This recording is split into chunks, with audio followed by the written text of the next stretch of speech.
Alright, what's going on everyone? In this video, I'm going to show you how to upgrade the Control Center Magic Arena Starter deck. We'll be upgrading the deck in two stages. First, I'll show you how to upgrade the deck with only commons and uncommons, and then I'll show you some of the rares and mythics you can use if you have a few extra wild cards. I always caution you to spend those wisely though, because they are difficult to obtain, but if you have a couple extra, here's something you can do. So the Control Center deck is pretty straightforward. It's a Dimir control deck. It's not built around like a theme or a mechanic or anything. It's just a blue-black control deck. So it has everything you expect. It has counter spells, it has spot removal, it has card draw and card filtering, all the stuff that blue-black control likes to play until it can get to the late game, at which point it starts playing these late game finishers. So it is a blue-black control deck. Everything you expect blue-black control to do, it does. The problem is it has a lot of filler. Cards like Vampire Spawn, Tazim Royal Mage, these just aren't very good, and they clog the deck up so much that it's hard to maintain control early on. Like, the purpose of a blue-black control deck is to stall. It's stall until the late game, and then win with like some big stupid finisher. And there's so much clunky stuff like this that you just like end up getting run over by aggro because you don't have enough control spells. And even if you draw well in the early game to stall long enough, the late game finishers are kind of weak, so we can fix that. We can just get all these clunky kind of bad creatures out of the lower end of the mana curve, and we'll probably need to use rares and mythics, but in the rare and mythic section we can improve the finisher. So let's start by taking out 2 Vampire Spawn for 2 Saw It Coming.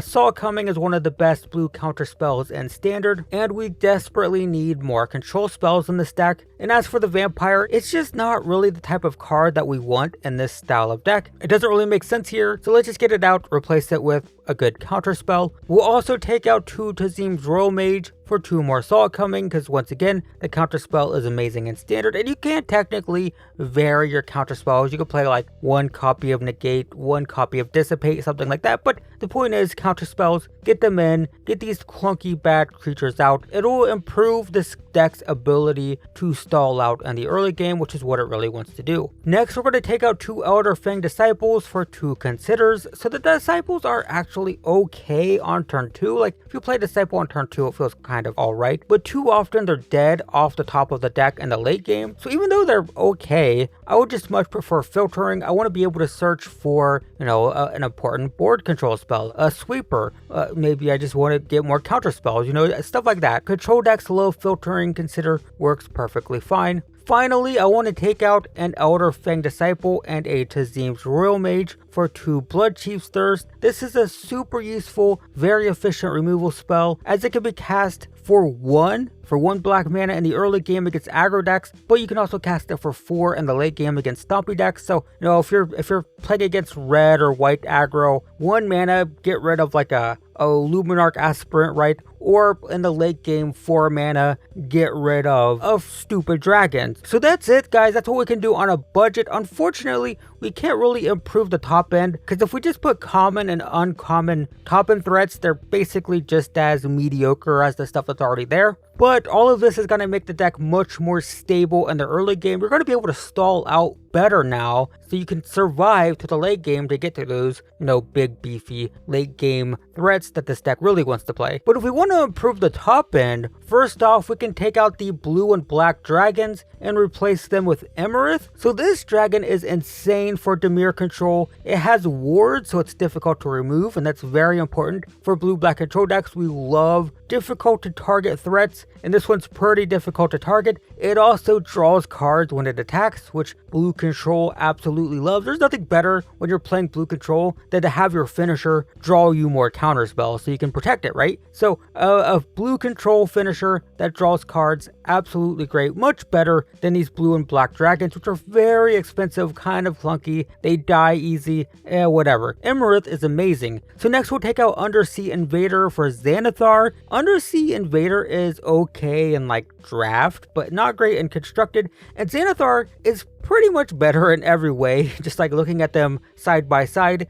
Similar costed, similar sized creature that just also gives us card advantage. It lets us play our opponent's stuff off the top of their deck. We don't see Xanathar a lot in competitive decks, but that's only because most control decks are blue-red instead of Dimir. But in blue-black, I actually think Xanathar is pretty amazing, and comparing side by side with the Giant, clearly better in my opinion. I also think we can take out the 3 Skull Raids for 3 Memory Deluge. This card is insane in control decks. You get to look at so many cards, and the fact that this is an instant is mind-boggling. So basically, you always get to hold up your counter spells, hold up your mana for counter spells, and if your opponent doesn't play anything, you just get the Memory Deluge at end of turn. So basically, the first time you cast it, it's 4 mana. You look at the top 4 cards, and you get 2 of them, which is like kind of amazing. And then in the late game, once you have 1,000,000 mana, once again, you don't have to play it on your turn. You hold up your counter spells and whatnot, and at the end of your opponent's turn, if they haven't done anything for you to counter,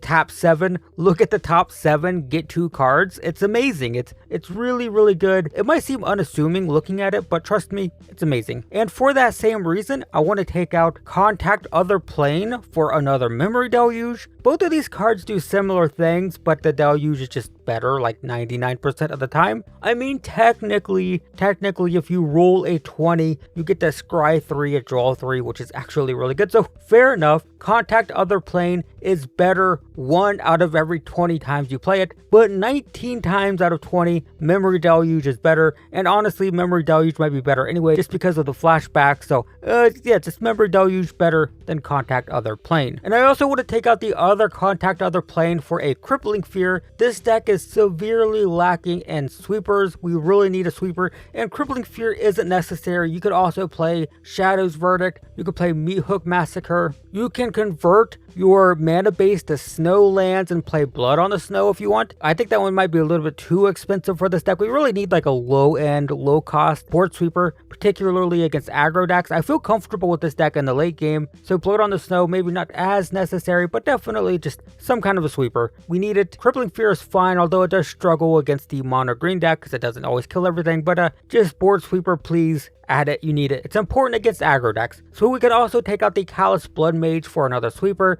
Again, whatever sweeper you want. The Blood Mage is kind of mediocre. Like, it's okay, it's fine. I don't hate it, but we need a board sweeper. We need board sweepers. We need them against white and red and green aggro decks, all the colors, all the aggro decks. We just need board sweepers. It's very, very important to have some access to board sweepers in a control deck so you can just wipe out those aggro decks and survive a couple turns, right? And at this point, we're pretty much done. Of course, you can always improve the mana base with better dual lands. Pathways are fantastic. The creature lands from Forgotten Realms are also decent. In particular, the blue one. The blue one is often played in control decks. It's a 7/7, so that's a finisher basically. It's a free finisher in your mana base. I also think you can probably replace a couple islands with Jwari Disruption. Blue control doesn't care so much about lands entering tapped. It's not trying to play creatures on curve. It doesn't need to play a 2-drop on turn 2 and a 3-drop on turn 3, stuff like that. So a land entering tapped, not as big of a deal for a blue-black control deck. And having that extra counter spell that's sometimes relevant, but can also just be a land if you need it, is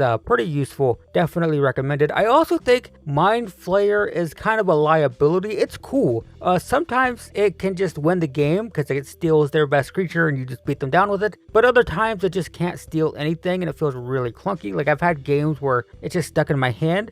There are a couple planeswalkers you can add in its place. Professor Onyx and Mordenkainen, is that how it's pronounced? Both of these planeswalkers are pretty fantastic, and it's also possible to play Siphon Insight here as well. Siphon Insight it's pretty great. It's seen a lot of play in Dimir decks. The only reason we don't see this more often is, like I said earlier, Dimir control isn't nearly as popular as Izzet right now. Everyone's playing the Izzet Dragons and, Epiphany decks, so it's not as common to see blue-black with Siphon Insight, but Siphon Insight is kind of great. Also, of course, all runs Epiphany, if it isn't banned by the time you see this video, maybe it'll never get banned, but it's a very powerful card. It's been winning major tournaments. It won the World Championship.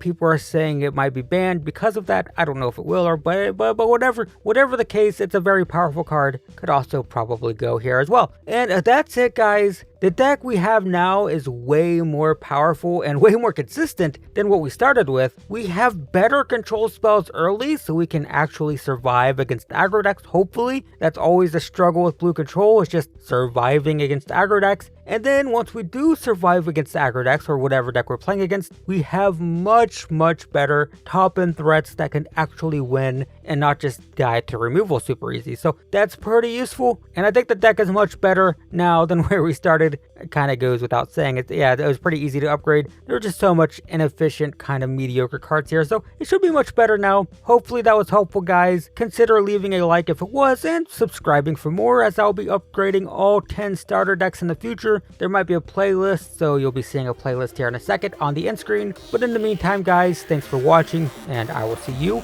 in the next one.